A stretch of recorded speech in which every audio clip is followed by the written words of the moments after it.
Hi everyone, welcome again to Bake Your Way Kitchen. Today we're going to be doing something really special. It's a white chocolate torte. You've seen me do my dark chocolate torte, which is amazing, super rich, very good.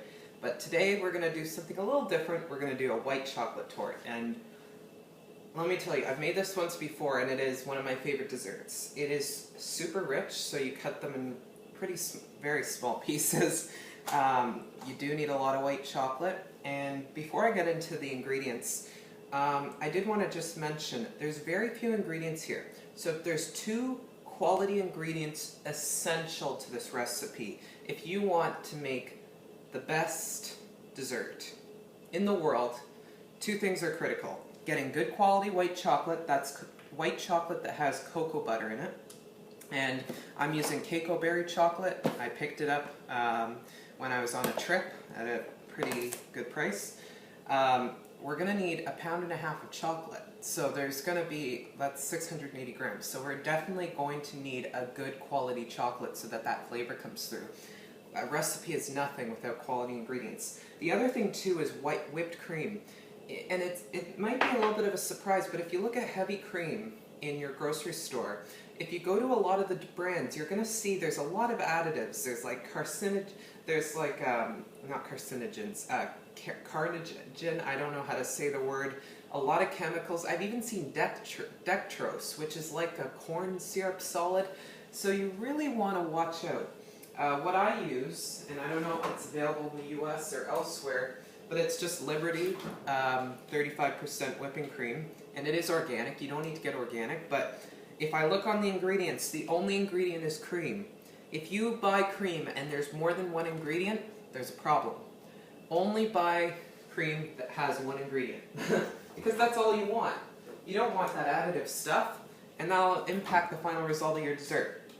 Alright, now let's get started. Enough of my spiel. So the first thing we need to do is, I've got a heavy saucepan here with a heavy bottom, and what I'm going to do is put our 680 grams, 1.5 pounds, that is correct, whoa, of white chocolate. I'll take this one. Alright, so you can see there's a lot of chocolate here. With 300 milliliters, that would be about just over a cup of whipping cream. I would say add excuse me, about 3 more tablespoons after you've done your 1 cup. Alright, yeah, you see I never have my spatula out. So now I'm just going to mix this quickly, and I'm going to bring this to the stove and lightly melt it. Do not melt this over high heat, otherwise it'll burn and you're going to waste a lot of ingredients, a lot of good quality ingredients. And white chocolate has a tendency to scorch, as I've mentioned in the past if you've looked at my other videos. So be sure to melt this slow over medium heat, stirring frequently when needed. So you're going to bring this to the stove. Just these ingredients. We have other ingredients, we'll worry about them later, but keep watch of this. I don't have a camera by the stove. I'm going to melt this just until it's all melted over medium heat, and I'll show you what it looks like once it's done. So as you can see, I've got my white chocolate here, my white chocolate cream mixture that I have, and it's cooling. You can see it's got a nice light yellow color. It's very nice. It's nice and thick, and it'll thicken up a little bit more as it cools. So you want to let that cool for at least 10 or 15 minutes. Because we are going to be working on our cream, and you don't want to be adding like hot cream to like a hot chocolate to a whipped cream. So I have my whipped cream in the fridge. We're going to be using the remaining half. So we've used half of our whipped cream for the recipe, and we're going to be whipping up the other half. And we're looking for soft peaks. I'm using a stand mixer. You could use a handheld mixer, or you could do it by hand if you want to get your hand to work out. I mean, you're going to have to do a workout if you want to get it done for when you eat this thing. So if you want to get it done while you're making it, of course, go right ahead. So I've put everything, just the cream. I'm going to add a little bit of vanilla. I'm not going to sweeten it because we've got enough sugar going on right now. And then that's it. So I'm going to whip this until it's at soft peaks, and I'll show you what that looks like.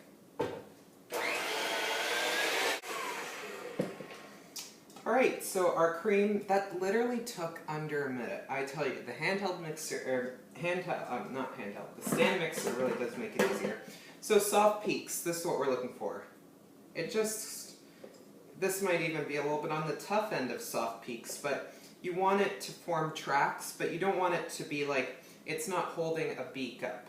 You see, it's like, for example, here, I'll just do a test to show you. If you put your whisk in, if you poke it up, if it's tilted over, see it's slightly tilted. If it's slightly got a bit of a beak that's slipping over, you know that's at soft peaks. It's stiff when it just stands right up, even when you put it upside down, if that makes any sense. Sorry. Alright, so we got a couple things going on here. So we got our oh my goodness, this beautiful chocolate here. And what I'm going to do, because we're going to need to fold all this in, but what I'm going to do is we're going to do it in stages. So I'm going to do a little bit first, and then add the rest. And this is just to kind of loosen it. I probably should have used a bigger saucepan, because I'm going to have to put the rest of this in here. I tell you, this is going to be a treat.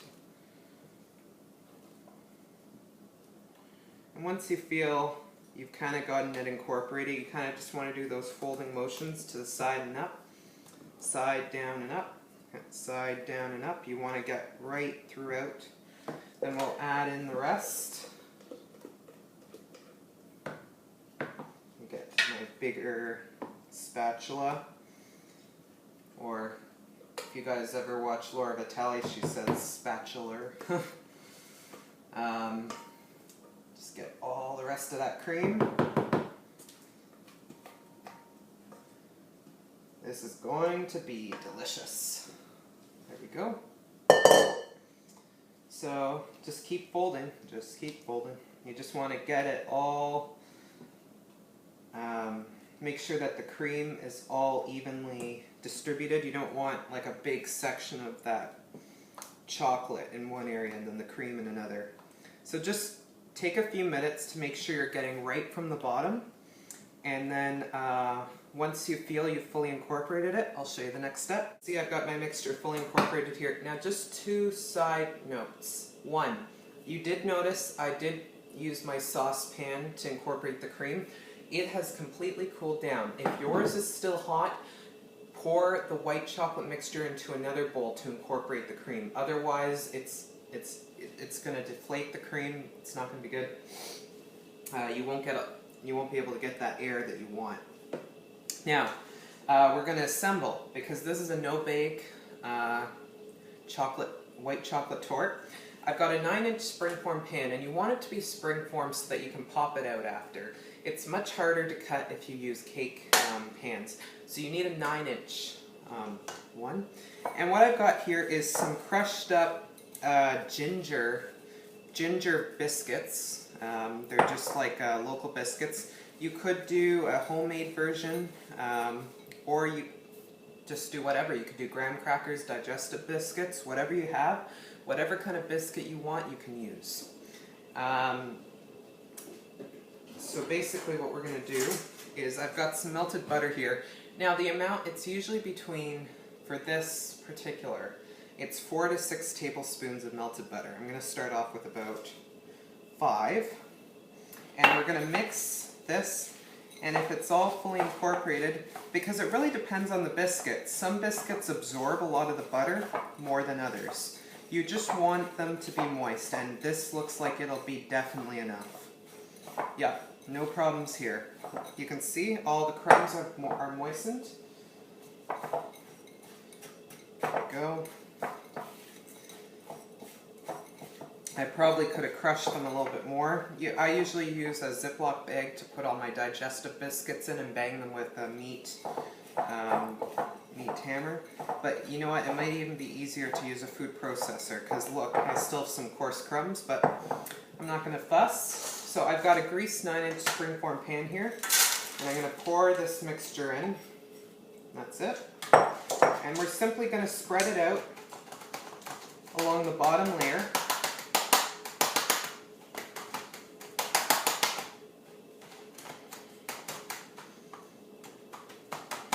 Put it in the bottom layer of your springform pan.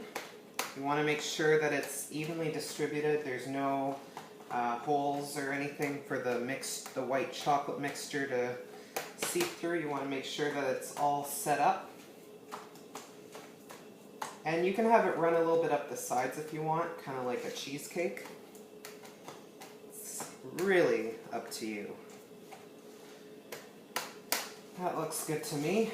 You can see my crumbs, they're a little bit on the coarse side. I probably should have done it a little bit finer, but it doesn't matter. In the end, it doesn't matter. As long as everything is covered, that's all that matters. So now, you have two ways to set it. You can either put it in the freezer for like 10-20 minutes, or the oven for about maybe 7 or so. And if you put it in the oven, put it in at 350. So I'm going to go ahead, let this base set before adding in our filling. And then I'm going to pour the filling over the top, show you that. Put it in the freezer. Base is now set. So now what I'm going to do is pour our white chocolate mixture over the top. You ready for this? Wow. Doesn't it just look incredible? I'm going to make sure we get all that. You will notice, and it's not a huge deal, but despite, I find, no matter how much time you really mix it, there's always going to be a little bit of white chocolate that just loves to sit at the bottom. So don't be hard on yourself about that, because that's completely normal. Wow, this looks incredible. So this is our mixture, so give it a few shakes, get rid of any air bubbles. Now, this needs to go in the refrigerator, covered would be best, overnight, and or 8 hours or so. We want this to be thoroughly chilled. It's going to need quite a bit of time. You could try to do it the express way, putting it in the freezer. I haven't done it for this particular recipe, but let me tell you this. Trust me when I say it's best to just leave it in the fridge, covered. It's going to be incredible. Just count on that. I'm going to be adding finishing touches, because this is actually for my parents' anniversary. So I'm going to probably try to write happy anniversary with some chocolate, add some berries, and then we'll be in business. So I'm going to come back to you tomorrow, but for now I'm going to put this in the fridge. So I've now taken the torte out of the fridge, and it looks great. This is just a couple of hours before serving. And now I'm just going to put on some finishing touches. So we're going to start by putting on some fruit. I'm going to put some fruit in the center, make sure it's thoroughly washed. And actually, before you do, make sure it's very dry. So just take a paper towel and pour the washed raspberries on here. And you can see there's still a lot of water, so we're going to get to that after. But for now, I've got some chocolate sauce. You can take a look at bakeyourway.com for my homemade chocolate sauce, and we're going to put it along the sides. You might see there's a little bit of berry sauce. It was really just some of the raspberries that I was pouring them, and a little drop went over, so just ignore that. But man, oh man, it looks phenomenal. As you can see here, I've got the torte, and what I did was, using a piping bag that I've got here, I simply put kind of polka dot chocolates around, because I think it has a nice color contrast. And now for the middle here, I'm just going to add some raspberries, and carefully, I've got a hand tremor, so basically what that is you can see my hands shake, even when I'm not nervous. It's just, just something I've always had, but anyway. So simply just gently place them over the top. Again, this is all optional, the chocolate and the raspberries. The raspberries are kind of nice to have with the piece, because it kind of offsets a lot of the sweetness that's already there. So just try to make room. You can add as much or as little as you want. and you want to make sure that they're pretty dry because you don't want more moisture on this. We want to keep it nice and cool. So just try to get the best raspberries, the ones that are in the best condition. Mine are in so-so condition. I had more that we picked, but these are kind of the last of them, so I'm just kind of working with the best ones that I can. And that's pretty much it. You can see here, this is our torte, and you can dust it with a bit of confectioner or cocoa powder. Cocoa powder would be a great idea at the time of serving. This is going to be an anniversary gift. I'm going to try to cut and take a picture of a slice, but I can tell you based on experience, this is a very rich dessert. It's got a very white chocolate creamy flavor. It's like a white chocolate mousse with a ginger graham or like a digestive biscuit crust. You can't go wrong. It's so delicious. This serves at least 12 people at the bare minimum. Like, you'll be able to get a lot out of this. It's great for a lot of people, and I highly recommend you give it a try. It's very easy, very delicious, and it is one of the best desserts, that I can assure you.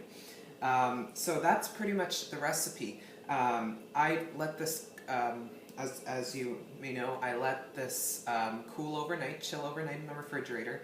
There's still a couple more hours before I'm serving this, so I'm going to wrap it back up and put it back in the fridge. You can, at the time of serving, do this. That's completely optional.